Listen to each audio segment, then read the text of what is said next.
come back to you. I don't know how to stop.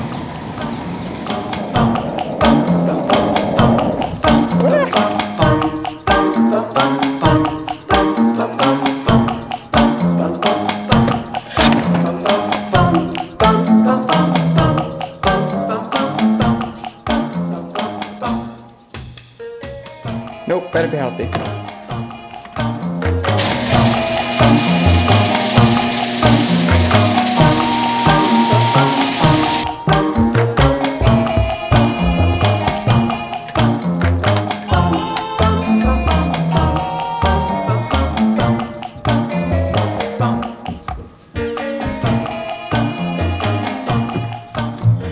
The healthy things, yeah, you want to do that every time. Make the right decisions.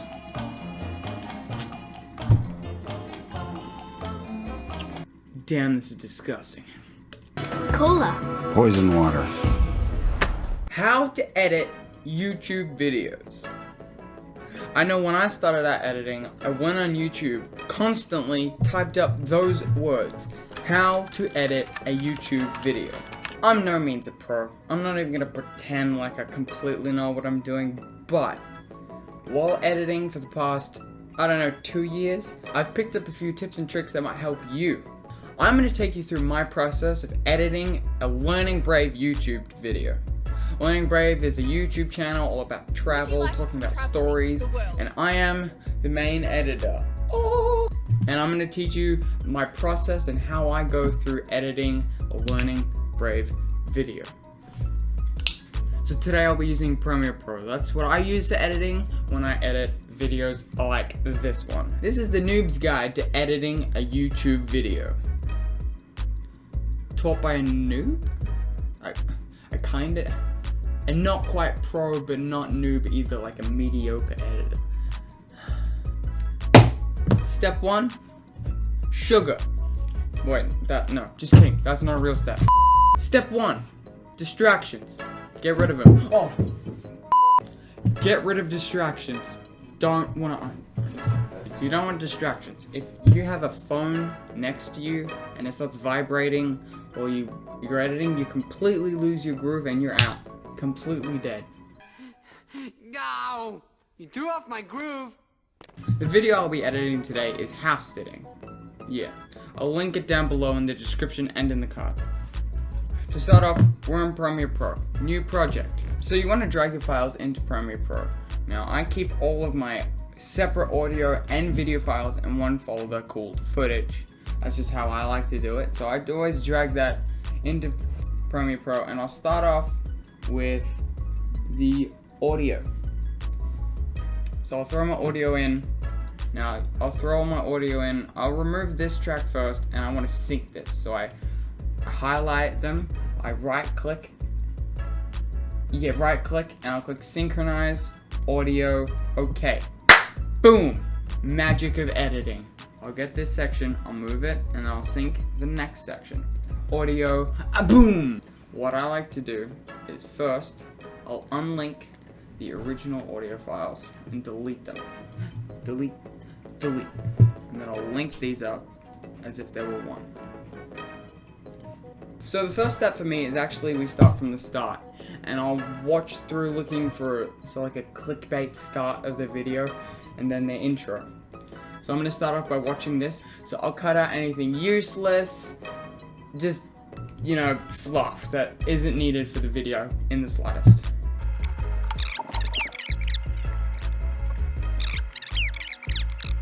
My name is Alexander Hamilton. My name is Alexander Hamilton.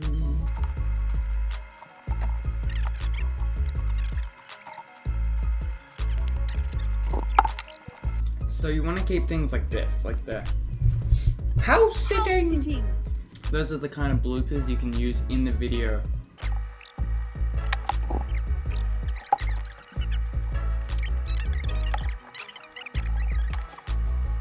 They've started the video. I have a collection of a mixture of bloopers here and the intro. So what I'm going to do is I'm going to put them all together and watch them through and separate the intro and the bloopers. And then I'm gonna choose out which intro I like and delete the rest.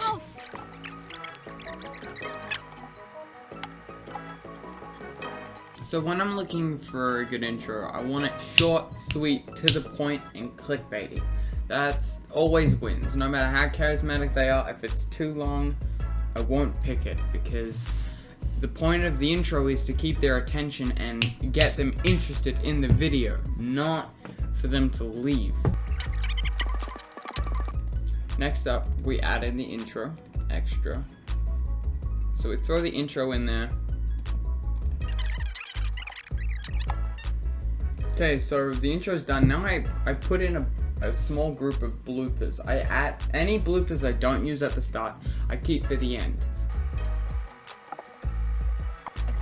So next up is a really, really important step. So when I edit my videos, I like to keep interest.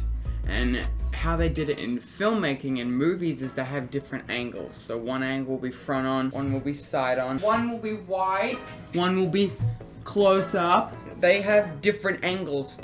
They switched up and keep it different. But because when I edit these videos, there's only one angle, I cut in between zooming in slightly and zooming out slightly. So what I'll do here is I'll actually copy and paste the grouping that I'm gonna create an in and out in. I'll paste it and nest it so it's one sequence. And after nesting it, I'll slip it in between the video only. I'll slip the video in between the files, and I'll actually zoom in slightly on the nested sequence. So to do that, you just go up to your effects control, go to scale, and you just zoom in slightly. You don't want it too subtle, otherwise it looks a bit like a glitch, but enough that it keeps interest, and that's so important, especially when you're making videos. So what I'll do here is I'll watch through this sequence and I'll cut out a piece and I'll drag it to the top. And what I'll do is when I'm watching it through, it will zoom in slightly, and that will keep attention while people watch the video. Another thing that's really important is to make sure that the zooming in or zooming out happens on an explosion of energy or the start of a sentence. It needs to have a reason to be there. Don't just throw them in. It will look terrible. Very terrible. You want to put it in on to emphasize words or a point they're making. So don't put it in there unless it needs it, but it kinda needs it. If you get what I'm saying.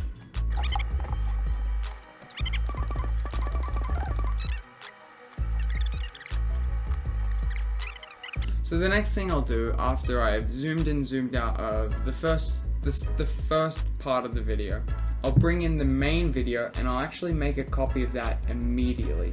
And what I'll do to save time is I'll do all the zoom in and zoom outs while I do the basic editing of the entire video. So I'll nest this and I'll call this zoom #2. Make room for it. Link. Get rid of the audio because no one needs to hear nothing. And I'll sandwich that right in to the video file. Now that you have this, you want to copy the settings of the first zoom in to the second zoom in. To do that, I'll just copy all the numbers in. So now we have the exact same zoom in, that way it doesn't feel off. And from there, I'll do some of the basic editing. I want to remove anything not vital, anything that kind of doesn't add to the thing they're trying to tell the audience. So that doesn't need to be there. I'm gonna remove it. I'll also do the push in, push out, zoom in and outs while I watch this. And super important as well is I'll add any funny clips. For example, right here, even with kids, why yes, they're singing Bob the Builder. So I think I'm gonna look on YouTube for some Bob the Builder clip. And I'm also gonna copy the link of any clips that I do on a Google Doc. That way, I don't get demonetized.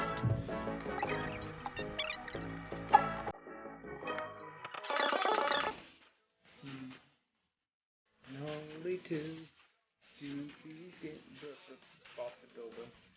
Bob and his friends, much fun. Working together to get. Doesn't that sound like brainwashing? Working together to get the job done. I understand you want your kids to work. The builder, can we fix it? Bob the builder, yes we can. Bob Builder, can we fix it, Bob?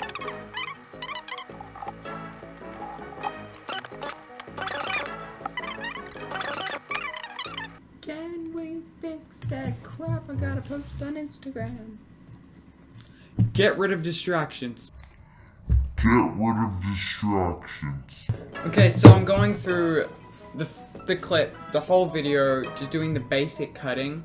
So I'm gonna go through, cut it, get rid of the fluff, zoom in, zoom out, and add funny videos because reasons. Stuff like this. Got a headache, and I'm seeing double. And I got a song stuck in my head, and my teeth hurt. And this. What the hell was that? I'm showing you the magic. No, I said come 90 and then I come 10. I also like to put in some random things like this. So anyways, let's get down to the nitty-gritty. Oh, don't forget the classic.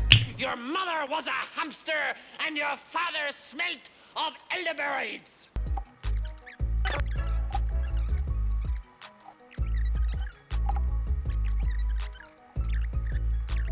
When I'm doing the ins and outs, I'm often looking less on the actual video and more on the audio. So this is the audio here. They have wavelengths. And what I'll do is when there is a spike, I'll usually look, or I'll pay more attention to what's gonna happen during the spike, because they are usually the best times for a zoom in or zooming out, depending on what you're looking for.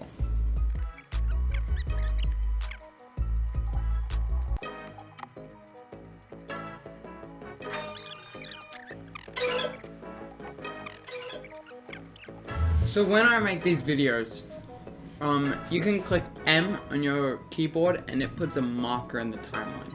So when I need to put things like titles, like for example, they're doing in this video 7 tips on how to house sit effectively, and I'll put an M when they say tip 1 or tip 2, etc. So once I've done the basic cutting, I can go back and do all that in my next round.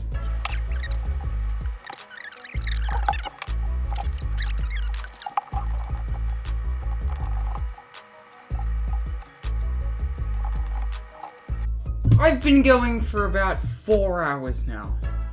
I've had 2 breaks, 1 break.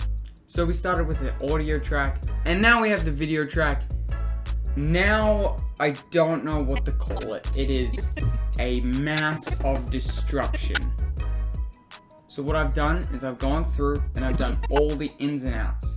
So the bottom, the light green are the push-ins, so the zooms.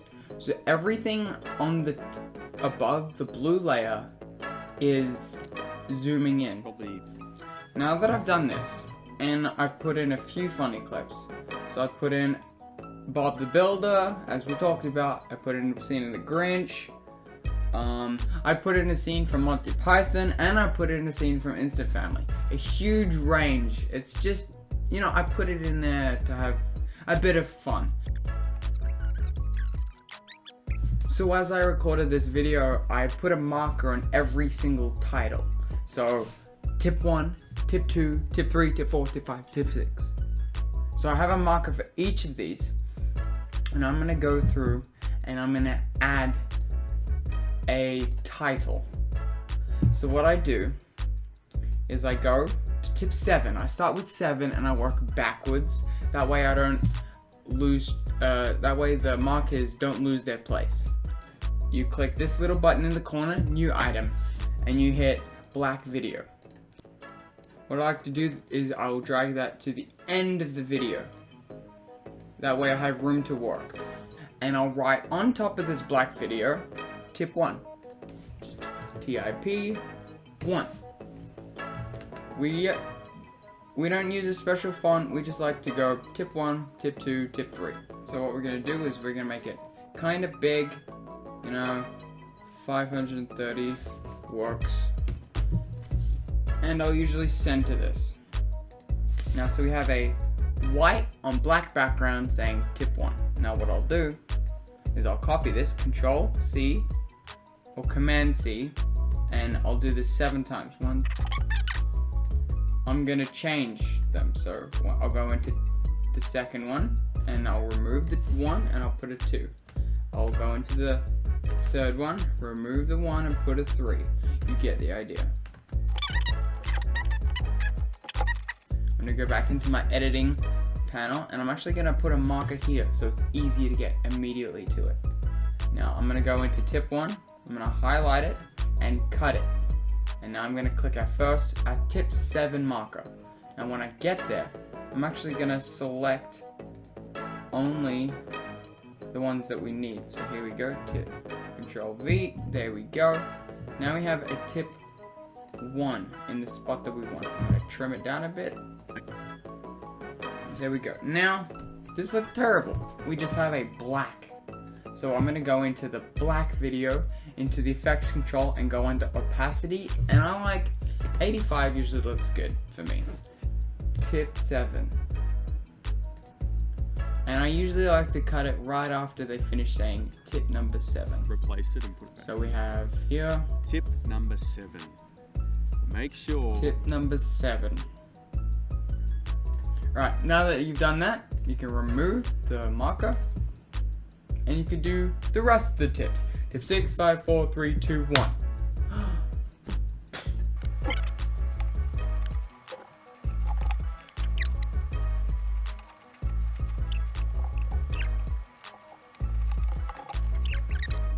Boom! Done! All 7 of them have been completed. So the next thing you've done, after the titles and the basic cutting, editing, blah blah blah, you know what I mean. You go through it again.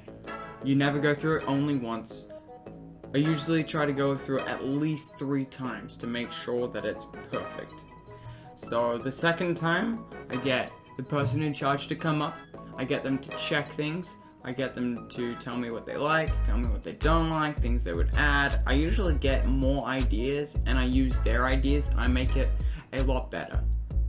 Then what I'll do is I'll get photos and I'll put those photos in while watching it the third time. Third time I'm just checking for any weird bugs, spelling mistakes, but I'm also putting in photos. So what I'll do, once I've fine-tuned it and once I've added photos, is I'll color grade. Now, I just do a basic color grade. I am so far from expert when it comes to it. What I'll do is I'll create an adjustment layer, which is new item, adjustment layer. I just click OK. And then I drag that on top of everything and I'll make that humongous so it covers the entire video. I'll hover somewhere where their faces are.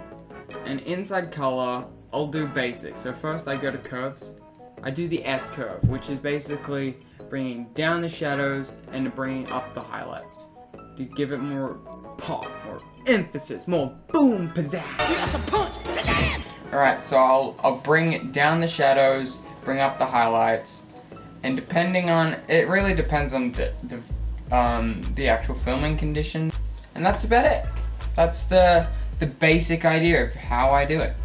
So that's before, after, before, after, before, after. You get the idea. It looks way better with the color grading. And then boom, done. We're finished. Video done. Put it on YouTube. Cut, Trent, check the gate, moving on. Here's a little bit of an idea of how this video turned out.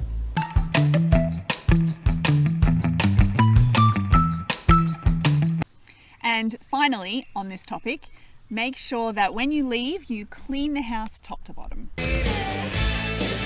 Tip number 2, be one of the first 5 applicants. There are some amazing benefits of house sitting. If you just have a look at each of these 7 tips, it's totally doable. In the beginning, we thought it would never be for us because we have 5 children. Okay. No! Hey!